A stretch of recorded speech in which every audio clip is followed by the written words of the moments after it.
Hi. I took a month off from my regular broadcasting. I still was doing my film reviews, but after a year of podcasting, I thought that I would give myself a little break. Which, that's crazy that it's been a year. I also wanted you guys to know that I am not wearing pants right now. And that's true. I don't feel the need to.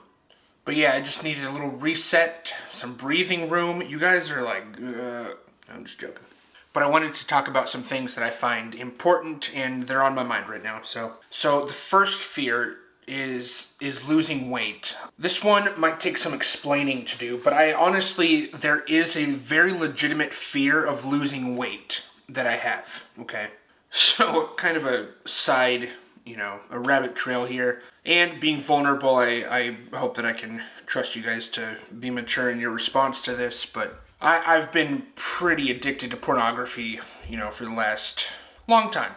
Most of my adolescence and adulthood was spent addicted to that stuff. And in fact, I was homeschooled, and because I was homeschooled, there was no sex education at all. I had one conversation with my mom when I was 11 or 12, and I walked away from that conversation thinking that I had an idea or a grasp about what sex was. Nope, not true at all. In fact, porn was my sex education, which is super unfortunate. It was, when I found it, it was a total shock to my system, because in Brazil, they just show that stuff on TV. Full nudity, everything, they show that on TV. It's not like regular broadcasting here in America. So the internet became my sex education. That propelled me to seeking out what I was seeing on screen. I wanted to experience. I was so curious. I wanted to experience porn in real life. In college, I spent an absurd amount of time looking for hookups.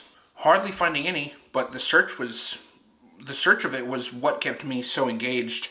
It even got to the point where I was offering to pay people, to engage in sex with me, which is such a sign of how desperate my search had become.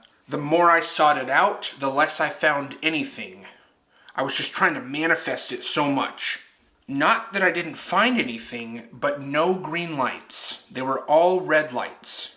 I was not ever a person that a woman wanted in that way. I've been friend-zoned more times than hundreds of times. I felt like sex was being kept from me. In hindsight, and even I was aware of it then, that it's God's protection over me. And because I was aware of that, I protested and I sought it out even more. I was like, give me what I want. There's a lot more involved in that path that I was taking, but maybe I'll discuss that on future episodes. However, I feel that losing weight would turn a lot of those red lights into green lights, if that makes sense. In other words, I would start to be desired by women as more than just a friend. If I reshaped my body and got fit. I'm confident of that.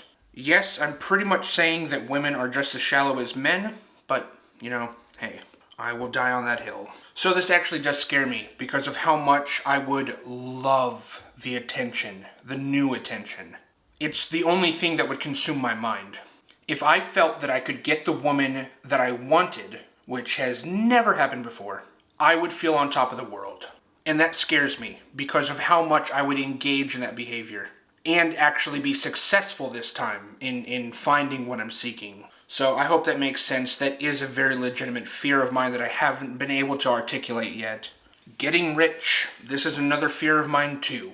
I don't come from money. I have pretty much nothing in my bank account right now, and that's even an understatement. If I got cast in a movie or a commercial and just say they paid me $100,000, that $100,000 would be consumed in the form of food, drugs, alcohol. Drugs, I meant weed, but I actually fear that it would go much further than that. I would start looking, I fear that I would become the next Chris Farley if I came into a substantial amount of money like he did.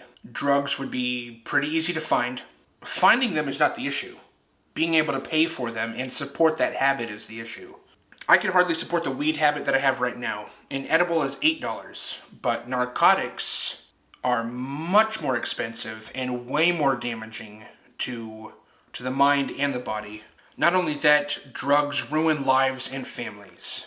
Again, I think that the Lord currently does not trust me with a large sum of money, and I completely understand and agree with it. Lots of money would possibly mean big trouble for me. That's why I fear getting rich. Because I know myself, I know my heart, and yeah, it would be awful. Anyways, I'm not saying that it would happen, but I'm also not saying that I get money and I spend it all responsibly. I'm not saying that would happen either. My final fear that I'm going to talk about is the end of the world, because I think that there are some super signs that we're getting from the Lord that the end times might be approaching. All of these opinions are going to derive from the Bible, so if that's not your cup of tea, I don't know what to tell you. I just hope that if you listen to this, that this could wake you up a little bit. I'm not woke, I'm awake. Big difference. In fact, the exact opposite. The Bible speaks about Jesus' second coming and how he's going to take the Christians up to heaven in a blink of an eye. Boom, we're in paradise with God. The rapture, that's what it's called. That leaves the rest of the non-believers back on earth to experience the tribulation, which is 7 years of torment on earth before being condemned to hell for eternity. There is a video that I would like to show you right now that depicts a sound recorded from hell. I don't know if it's true, I don't know if it's real, but it does personify hell a little bit more for me. It colored in some blanks about what my perception of hell. This just colored it a little bit more. So check this out. Did you know hell is mentioned as a literal place in the center of the earth 8 times in the Bible? And miners dug a hole in the ground and believe they found hell and have audio to prove it. Hear for yourself. We find hell on earth. This is the deepest man-made hole on earth. It goes 7.5 miles deep and took 19 years to dig. Many strange things were discovered during the dig. But when they lowered a microphone all the way down this hole, they caught this audio.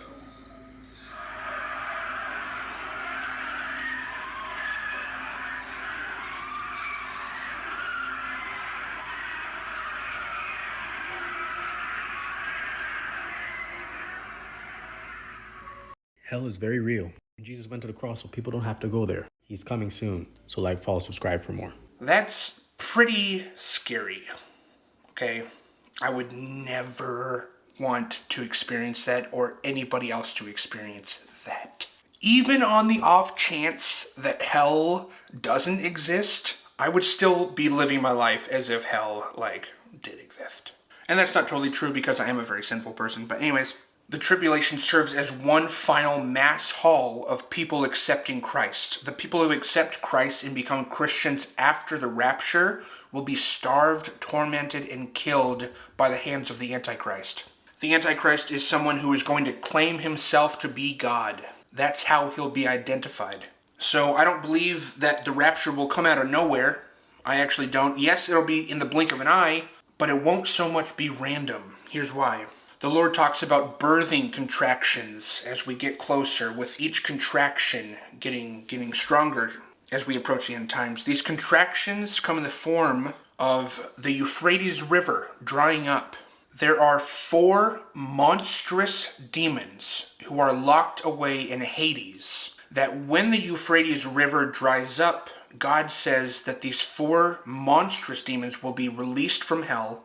They will come out of the Euphrates River that has been dried up, and they will devour 1/3 of the world's population. I don't remember if this will happen before or after the rapture, but man, I'm praying after. The Euphrates River sits between Turkey and Syria, which just had massive earthquakes.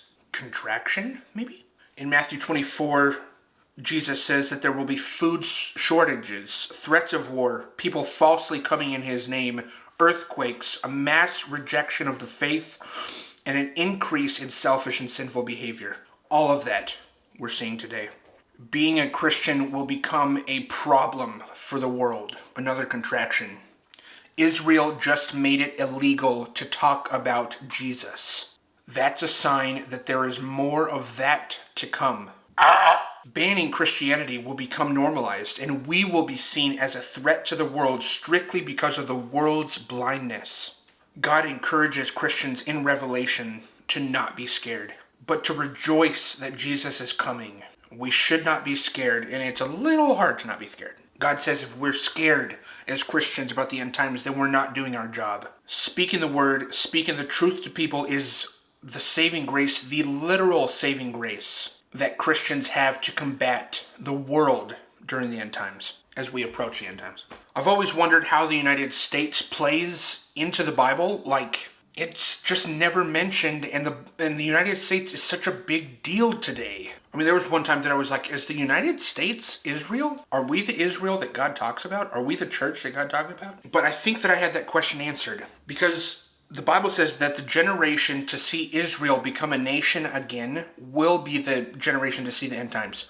Well, Israel just became a nation again in 1948, not even 100 years ago. I think we're that generation. Not generation in the sense that we have, like from my dad's generation to me. I mean, he could even mean like 1500 to 2000 something.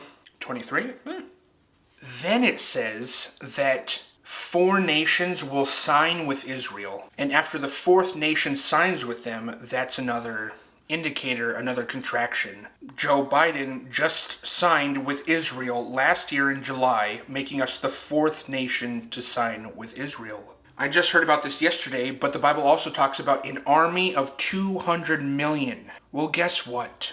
China just released something about their army being 200 million. And so, Christian people are looking at the Bible going, 200 million, 200 million? Oh, that's talking about China. I think that says it right there, and that's pretty hard to ignore.